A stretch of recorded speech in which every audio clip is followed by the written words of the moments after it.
несколько, 5-6 раз вверх, ну темнота. Рикошет был или попало, я не знаю. Я старался ни в кого из ребят не попадать. Ну, кто-то их все время подталкивал вперед, чтобы они шли вперед, вперед. Я сразу предупреждал, что я буду сопротивляться, потому что я не баран, которого Сооронбай поведет там глотку перерезать.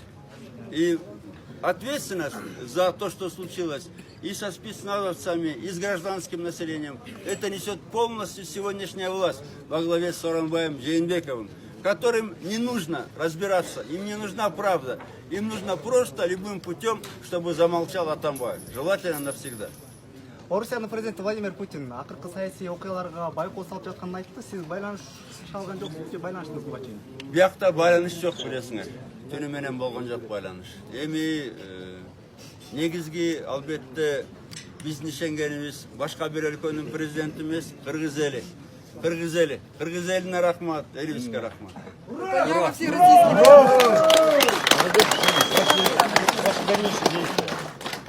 Наши дальнейшие действия. Сегодня мы поедем в город, потому что наши сторонники, часть приезжали, они хотят собраться после обеда возле Белого дома, часть в форуме. Наверное, скорее всего, мы отсюда поедем в форум к 4, я думаю, а с форума уже пойдем проводить бессрочный митинг к Белому дому, потому что, ну, вы видите, мы для этой власти быдло. Для них Раим миллион, для них родня, сватья, братья люди, а мы для них не люди. Если они так поступают с экс-президентом, дом которого охраняется по закону до вступления в приговора суда в законную силу, мой дом охраняться должен СГО. Не то что захват, здесь должны охранять.